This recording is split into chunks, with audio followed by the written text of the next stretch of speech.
Hello everyone, welcome to always rice. तो आज इस वीडियो में हम लोग डिस्कस करने वाले हैं most important PYQs and MCQs on John Locke के, जो कि आपके NTA, UGC net, JRF, political science examination के लिए बहुत बहुत ज़्यादा इम्पॉर्टेंट है, साथ ही आने वाले किसी भी एग्जाम के लिए इम्पॉर्टेंट है। Because John Locke is one of the most asked questions in आपके UGC NET examination. So first of all you should know कि आपको अगर जॉन लॉके के बारे में अगर आप पढ़ रहे हो तो आपको क्या क्या चीज़ें पढ़नी चाहिए। तो इसमें सबसे बेसिक चीज़ है आपका nature, law and natural rights. ठीक है, natural law and natural rights का जो कंसेप्ट इन्होंने दिया था वो क्या है।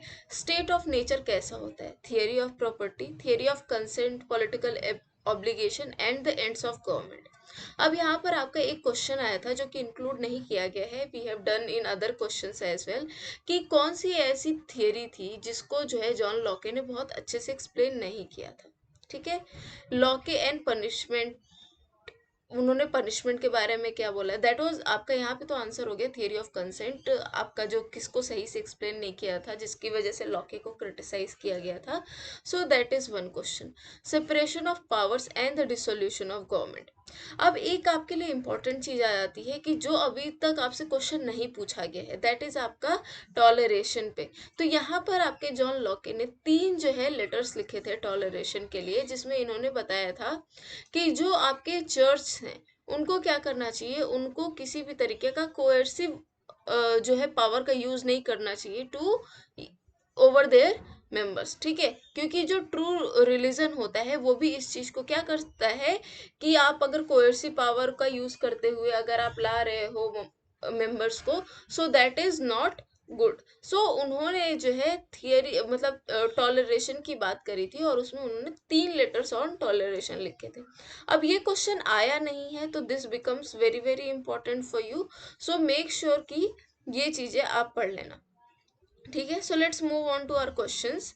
फर्स्ट ऑफ ऑल, तो सबसे पहला क्वेश्चन है हमारा, Locke's view on state of nature is. ठीक है, लॉके का जो व्यू है ऑन स्टेट ऑफ नेचर वो कब का है, प्री सोशल है, प्री पॉलिटिकल है, pre social and pre political है, कि सोशल एंड पॉलिटिकल है। तो यहाँ पर आंसर तो आपका बहुत इजी है, दैट इज प्री पॉलिटिकल, क्योंकि जब ये सोशल कॉन्ट्रैक्ट की बात करते हैं, ठीक है, या फिर जब ये कॉन्स्टिट्यूशन की बात करते हैं, तो इसमें ये क्या बोलते हैं कि देयर इज अ सोसाइटी। ठीक है, और उस सोसाइटी में जो आपके नेचुरल राइट्स हैं उनको प्रिजर्व करने की बात की गई है, कि आपको जो है उन नेचुरल राइट्स को प्रिजर्व करना है। जैसे थियरी ऑफ प्रॉपर्टी का जो इन्होंने कंसेप्ट दिया था, थियरी ऑफ कंसेंट वगैरह। तो 3 जो है आपके मेनली, दैट इज 3 राइट्स को आपको प्रिजर्व करना है। ठीक है, तो इसके लिए बाकी उसके अलावा स्टेट को क्या मिलेगी, एब्सोल्यूट पावर मिलेगी। तो इसलिए जो है ये ऑलरेडी सोशल कंडीशन में है हमारी सोसाइटी, बट प्री पॉलिटिकल नहीं है। तो स्टेट ऑफ नेचर क्या है आपका, प्री पॉलिटिकल है। इसके बाद से जो है आपकी पॉलिटिकल स्टेट क्या होगी, स्टैब्लिश होगी। तो that is one thing. Next question, Locke's essay concerning human understanding was a refutation of. Locke ने जो ह्यूमन अंडरस्टैंडिंग का कंसेप्ट लिया था और उनका जो एसे था कंसर्निंग ह्यूमन अंडरस्टैंडिंग, वो किसका रेफ्यूटेशन है, यानी किसका उन्होंने खंडन किया है। Hobbes Leviathan, Priestley essay on government, Bentham fragment on government, sir Robert Filmer's पैट्रियार्का।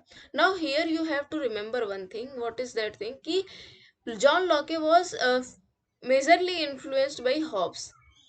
ठीक है, तो वो अपनी राइटिंग्स में मतलब वो हॉब्स को क्रेडिट तो देना चाहते थे, ठीक है, बिकॉज ही हैज गिवन जो लेवियाथन का कंसेप्ट है।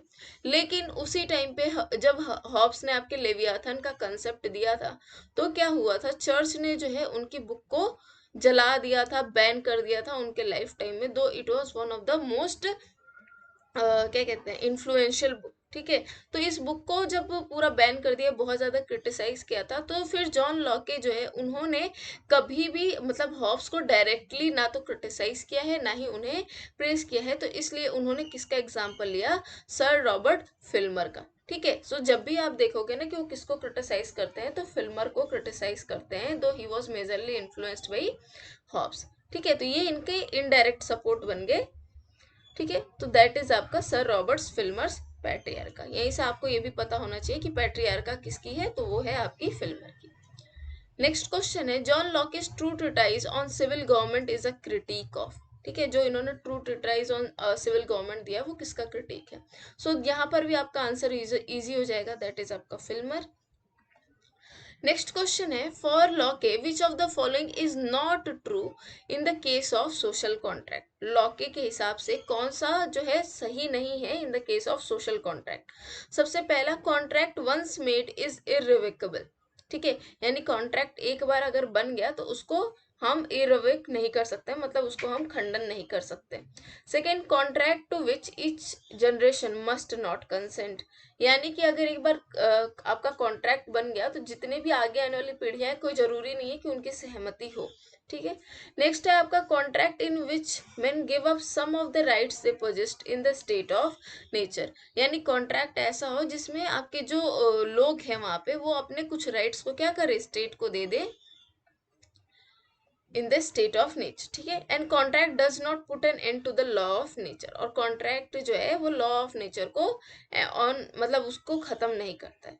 ठीक है, तो यहाँ पर आपका आंसर हो जाएगा दैट इज बी, क्योंकि कॉन्ट्रैक्ट अगर एक बार बन गया तो वो तो इरिवोकेबल है। और वो इरिवोकेबल कब होगा, जब जब आने वाली आपकी पीढ़ियां होंगी वो उससे अबाइड करेंगी, वो उसको फॉलो करेंगी। अगर वो उसको फॉलो नहीं करेंगी तो वो तो रिवोकेबल हो जाएगा ना। तो इसलिए आपका ये वाले स्टेटमेंट से ही आप इसका आंसर निकाल सकते हो कि एक बार अगर कॉन्ट्रैक्ट बन गया तो सारे आने वाली पीढ़ियों को भी क्या करना पड़ेगा, उनकी सहमति देनी पड़ेगी। नेक्स्ट क्वेश्चन है, ये आपका दो स्टेटमेंट है, असर्शन एंड रीजन वाला, एंड इसमें आपको बताना है कौन सा सही है और कौन सा गलत है। तो असर्शन क्या है, for Locke labour is the source of justification of property. Locke के हिसाब से जो लेबर है वो आपका सोर्स भी है और प्रॉपर्टी, मतलब आपके पास प्रॉपर्टी होनी चाहिए, उसका जस्टिफिकेशन भी है। रीजन क्या दिया हुआ है, its function is to turn the earth into consumable goods. ठीक है, अब यहाँ पर ऑप्शन क्या हो जाएगा आपका, both A and R true and R is the correct explanation of A. Both A and R true but R is not the correct explanation of A. C A is true but R is false. D A is false but R is true. तो इसका answer क्या हो जाएगा, A and R true and R is the correct explanation of A. Next question है आपका, who among the following defined civil power as the right of making laws with penalties. ठीक है, किसने सिविल पावर को इस तरीके से define किया था कि आपका जो है दंड के साथ कानून बनाने का अधिकार होना चाहिए, for the regulating and preserving of property.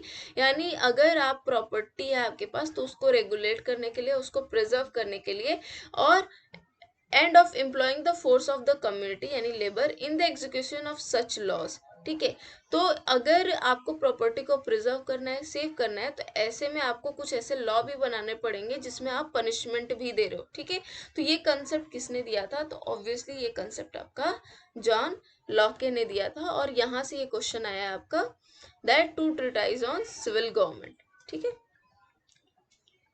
Next question है, for Locke which of the following statement is not true. ठीक है, लॉके के हिसाब से कौन सा स्टेटमेंट ट्रू नहीं है। Desire is the spring of all human actions, this is correct.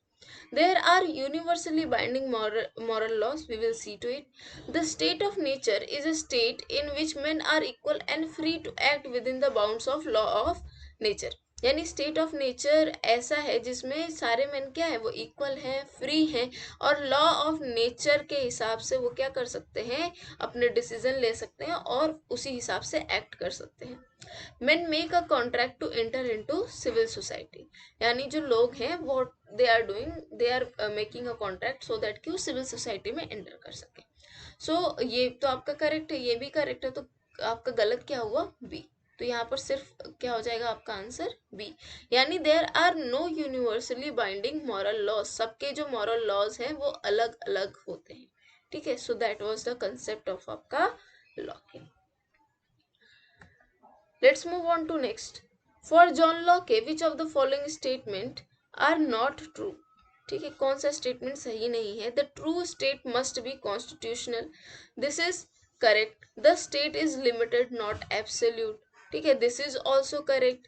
Why? Because state को जो है आपके तीन जो राइट्स हैं उनको प्रिजर्व करना ही करना है, ठीक है, एंड दैट्स वाई जो है वो आपका एब्सोल्यूट नहीं है, क्योंकि अगर ये जो है राइट्स को प्रिजर्व नहीं कर पाया तो स्टेट को क्या करना पड़ेगा, अबॉलिश करना पड़ेगा, यानी उस वो स्टेट के रहने का फिर कोई मतलब नहीं रह जाएगा अकॉर्डिंग टू लॉ के। So this is also correct. Revolution ought to be the act of minority, नहीं, ऐसा कोई कुछ भी उन्होंने नहीं बोला था। And it is also not a transformer state.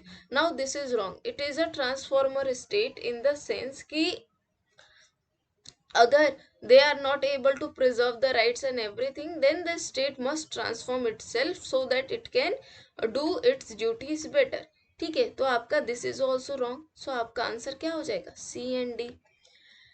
Let's this question, इसमें आपको मैच करना है कि किसने कौन सा दिया था। तो सबसे पहले तो आपको यहीं से दिखेगा कि जॉन लॉके ने क्या कंसेप्ट दिया था। जॉन लॉके ने आपकी कंसेंट थियरी दी थी। यहीं से आपका क्वेश्चन भी आया था कि क्रिटिसिज्म में कि किसको इन्होंने सही से एक्सप्लेन नहीं किया है, ठीक है। हॉब्स का क्या है, एब्सोल्यूट सॉवरेंटी, ठीक है, राइट टू लाइफ के बदले में स्टेट के पास एब्सोल्यूट सॉवरेंटी है। जयप्रकाश नारायण का पार्टीलेस डेमोक्रेसी, एंड रॉबर्ट नॉजिक का नियो लिबरलिज्म, ये तो हमने आपको आईआर की थियरी में भी बताया है। तो यहाँ पर आपका आंसर क्या हो जाता है, यहाँ पर आपका आंसर हो जाता है ए, ठीक है। नेक्स्ट क्वेश्चन, इसमें भी आपके दो स्टेटमेंट है, रीजन और असर्शन। असर्शन है, फॉर जॉन लॉक के natural rights are product of nature, जो आपके नेचुरल राइट्स हैं they are product of nature, and state has to protect and safeguard these rights, ठीक है। और स्टेट को इन नेचुरल राइट्स को क्या करना है, प्रोटेक्ट करना है और सेफ गार्ड करना है। So both A and R true, and R is the correct explanation of A. Who of the following notes the existence of legislative, executive, and federal powers of the state? So it was John Locke. Next question, who among the following defined civil power as the right of making laws with penalties? ये अभी हम लोगों ने discuss किया, ठीक है। So that was John Locke. And this question is very very important, क्योंकि ये एक बार पूछा गया है, ठीक है, और ऐसे दोबारा से भी पूछा जा सकता है। एंड यहाँ पर कोई ज़रूरी नहीं है कि मैच द फॉलोइंग ही हो, नॉर्मल आपसे पूछा जा सकता है कि ये बुक किसने लिखी है, ये किसने लिखी है करके। सो ये एक इम्पॉर्टेंट आपके लिए क्वेश्चन बन सकता है, तो इसको याद कर लीजिएगा अच्छे से। तो सबसे पहले आप देखिए, M.W. कार्टसन की बुक थी, दैट इज आपका जॉन लॉक की अ बायोग्राफी। J.W. ग्रॉक की बुक थी आपकी जॉन लॉकेस पॉलिटिकल फिलोसफी, ये आपकी 1950 में पब्लिश हुई थी। W. केंडल की बुक थी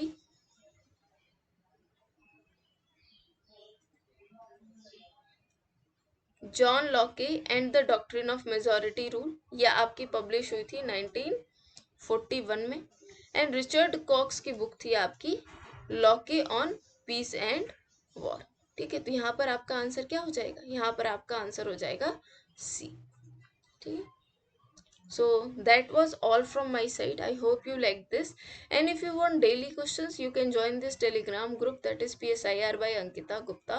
For the PDF you can join Always Rise UGC Net channel. Here we try to provide you all the important things which we think that these are needed for your examination. और साथ ही अगर आपको किसी भी तरीके की कोई ज़रूरत है तो you can directly tell us in the group and we can provide you material there. Okay, so that was all from my side. If you like this video then do like, share, subscribe and comment.